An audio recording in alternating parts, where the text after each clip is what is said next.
Hello students, welcome to maths class. I Vaishali, your maths teacher, is again with you. I hope you all are fine. In last class we have completed exercise 11.2 and in this class we are going to start exercise 11.3. First question is, there are two cuboidal boxes as shown in the adjoining figure. Which box requires the lesser amount of material to make? देखो हमें cuboid और cube के बारे में पता होना चाहिए, जो हमने इसकी इंट्रोडक्शन क्लास में भी पढ़ा था। क्यूब और क्यूबॉइड हमारे पास कैसे फिगर्स हैं? मेरे पास 3D शेप्स हैं जिसमें टोटल 6 फेसेस होते हैं। फॉर एग्जांपल हमारे पास जैसे ये क्लासरूम है, इसमें टोटल 6 फेसेस होते हैं। एक इस बोर्ड के सामने वाला, 2 अपोजिट फेसेस, एक टॉप और एक बॉटम और 2 ये साइड के फेसेस। ठीक है, तो हमारे पास जो इनके एरिया के फॉर्मूले होते हैं वो क्या है? जो टोटल सरफेस एरिया, हम इसको ऐसे लिख देते हैं that TSA, total surface area of cuboid is equals to 2 into LB plus BH plus LH। ठीक है, और जो मेरे पास TSA होता है क्यूब का, क्यूबॉइड में क्या होता है? लेंथ, ब्रेड्थ और हाइट अलग अलग हो सकती है, बट क्यूब में जो लेंथ, ब्रेड्थ और हाइट है वो कैसी है? सेम है, मतलब तीनों एजेस इसकी सेम होती है। जैसे ये 2 फिगर्स बनाई हुई हैं, देखो एक 60, एक 40 और एक 50 अलग अलग है, तो ये क्यूबॉइड की शेप है। यहाँ देखिए तीनों सेम है, 50 50 50। ठीक है, दैट मीन्स ये क्या है? क्यूब है। अब तीनों एजेस सेम है तो मेरे पास इसका फॉर्मूला क्या हो जाएगा? 6 इंटू L का स्क्वायर। L मीन्स कोई भी एक एज को हम L लेट कर रहे हैं, 6 इंटू साइड का स्क्वायर आप लिख सकते हैं। क्लियर? तो यहाँ पर देखिए फॉर्मूला अप्लाई करते हैं इन दोनों पे सरफेस एरिया का, और फिर हम देखेंगे कि किसको बनाने के लिए लेसर अमाउंट ऑफ मटेरियल चाहिए। जब हम इसको बनाएंगे तो हमने क्या करना है? सारे फेसेस को कवर करना है। ठीक है, तो सारे फेसेस का एरिया मेरे पास फॉर्मूले ये है हमारे पास। क्लियर? तो हम दोनों का एरिया का फॉर्मूला अप्लाई करते हैं और देखते हैं कि किसका एरिया ज्यादा है। जिसमें ज्यादा एरिया लग रहा है, जिसका एरिया ज्यादा है उसमें क्या लगेगा? ज्यादा मटेरियल यूज होगा उसको बनाने में, और जिसका एरिया कम है उसको बनाने के लिए कम मटेरियल यूज होगा। तो देखिए मेरे पास ये वाली फिगर है, इसमें मुझे क्या दे रखा है? अगर हम ऐसे देखें, एक जो क्यूबॉइड फर्स्ट है मेरे पास, उसमें लेंथ गिवन है। लेंथ कितनी है? 60 मीटर्स। ब्रेड्थ कितनी है? 40 मीटर्स। और जो हाइट है वो कितनी है? देखो 50 मीटर्स। तो जो सरफेस एरिया है दैट इज TSA, वो कितना होगा? 2 into total surface area, 2 into LB plus BH plus LH। Values put करते हैं इनकी। 2 इंटू L के प्लेस पे 60 मल्टीप्लाई B के प्लेस पे 40 प्लस B कितना है? 40 मल्टीप्लाई H कितना है मेरे पास? 50 plus L into H। L कितना है? 60 multiply by 50। This is equals to 2 into 60 into 40 2400 plus 40 into 50 that is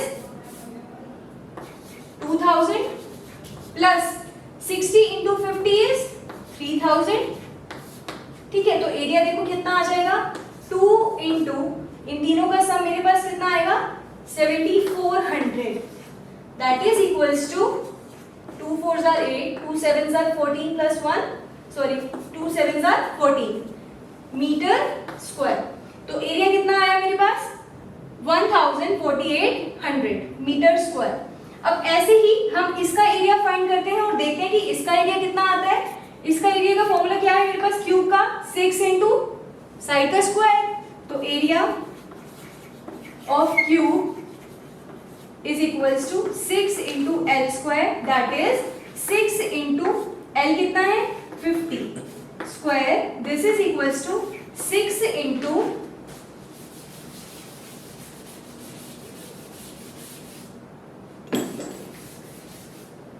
50 square means 2500।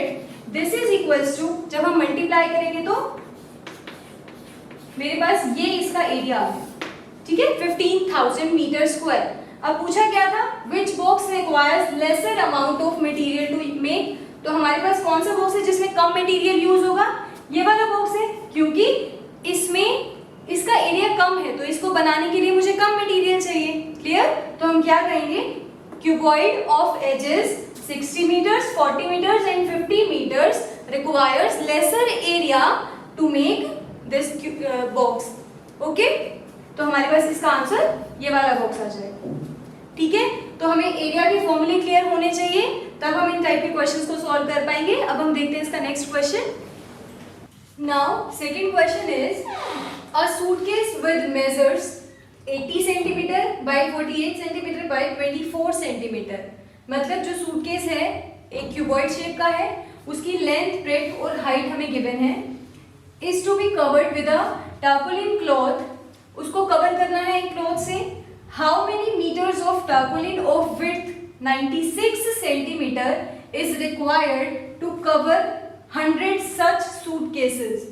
क्या करना है, मुझे बताना है कि मुझे ये कितना क्लॉथ चाहिए टोटल 100 सूटकेसेस को कवर करने के लिए, जिसमें से एक सूटकेस की मेजरमेंट मुझे पता है, सारे सूटकेसेस सेम है, ठीक है, तो सबकी मेजरमेंट्स यही है, और जो क्लॉथ है जिससे हमने उसे कवर करना है उसकी विड्थ मुझे गिवन है। ठीक है, तो मुझे उसकी लेंथ फाइंड करनी है। देखो, जब भी हम कोई चीज कवर करते हैं किसी दूसरी चीज से, सपोज हमने कोई क्लॉथ बाजार से परचेज किया, ठीक है, तो हम क्या करते हैं, वो जो क्लॉथ की शेप होती है वो कैसी शेप होती है, एक रेक्टेंगल शेप की होती है ना, कुछ लेंथ होती है और कुछ ब्रेड्थ होती है। तो जो ब्रेड्थ है वो मुझे गिवन है, लेंथ मुझे फाइंड करनी है, और इसी क्लॉथ से मुझे इन 100 सूटकेसेस को कवर करना है। ठीक है, तो मेरे पास क्या होगा, जो 100 सूटकेस का एरिया है वो किसके इक्वल होगा, एरिया ऑफ दिस टार्पोलिन क्लॉथ। ठीक है, क्लॉथ का एरिया लेंथ इनटू ब्रेड्थ करके हम निकालेंगे, क्योंकि रेक्टेंगल शेप में मिलेगा वो, और सूटकेस का area using area of cuboid. ठीक है, तो सबसे पहले हम सूटकेस का एरिया फाइंड करते हैं। देखो, जो लेंथ है वो हमारे पास 80 सेंटीमीटर्स, ब्रेड्थ 48 सेंटीमीटर्स, और जो हाइट है वो 24 सेंटीमीटर्स। ठीक है, तो area, surface area of one suitcase is equals to 2 into LB plus BH plus LH. This is equals to 2 into, values put करते हैं इनकी, 80 into 48 plus 48 into 24 plus 80 into 24. Now this is equals to 2 into, जब हम इसकी multiply करेंगे तो मेरे पास क्या आएगा, 3840 प्लस, जब हम 48 को 24 से मल्टीप्लाई करेंगे तो क्या आएगा, 1152 प्लस, जब 80 को 24 से मल्टीप्लाई करेंगे तो 1920. Now this is equals to 2 into, जब हम तीनों का सम करेंगे तो क्या आएगा मेरे पास, देखिए 2 into, मेरे पास ये 3 नंबर्स हैं, जब हम इन तीनों का सम करेंगे तो क्या आएगा, 6912. This is equals to, multiply करते हैं, 2 2 जार 4, 2 1 जार 2, 2 9 जार 18, 1 कैरी, 2 6 जार 12 plus 1 13, that is centimetre square. ठीक है, तो मेरे पास क्या आया, ये एरिया आया किसका, वन सूटकेस का. क्लियर? लेकिन हमने क्या करना है, देखो 96 सेंटीमीटर टार्पोलिन क्लॉथ से इसको, मतलब जिसकी विड्थ इतनी है उससे कवर करना है. तो अब ध्यान से देखिए, लेंथ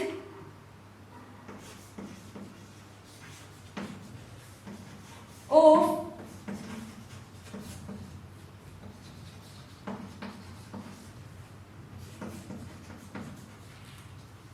फॉर वन सूटकेस, मतलब क्लॉथ की एक सूटकेस के लिए जो लेंथ आएगी वो क्या आएगी, देखो जब मैं इस एरिया को इस विड्थ से डिवाइड कर दूंगी तो मुझे क्या मिल जाएगी, लेंथ मिल जाएगी. नाउ 13824 डिवाइडेड बाय 96, दिस जो हमारे पास ये डिवाइड करके आएगा वो कितना आएगा, 144 सेंटीमीटर्स. अब ये सेंटीमीटर्स में क्या है, लेंथ है किसके लिए, एक सूटकेस को कवर करने के लिए, ठीक है, कि कितना लंबा मुझे क्लॉथ चाहिए, लेकिन हमें किसको कवर करना है, 100 सूटकेसेस को, तो 100 के लिए क्या आएगी, total length required is equals to 100 into 144, that is 14400 centimeters, means 1400 centimeters.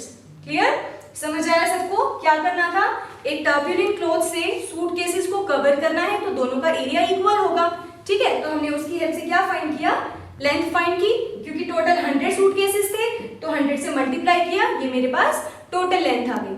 अब जो इसका नेक्स्ट क्वेश्चन है उसमें क्या करना है, आपके पास एरिया गिवन है एक क्यूब का और आपको उसकी साइड फाइंड करनी है, ठीक है। तो देखो एरिया का फॉर्मूला क्या होता है, 6 इंटू साइड का स्क्वायर इज इक्वल्स टू जो भी एरिया आपको गिवन है 6 उसके डिवाइड में चला जाएगा, ठीक है। और फिर आपने स्क्वायर रूट वाले चैप्टर में पढ़ा है कि अगर एल स्क्वायर किसी नंबर के इक्वल है तो आप एल कैसे फाइंड करेंगे, using square root. Clear? So now you can complete 3 questions of exercise 11.3 in your fair notebook. In next class we will continue this exercise. Thank you students.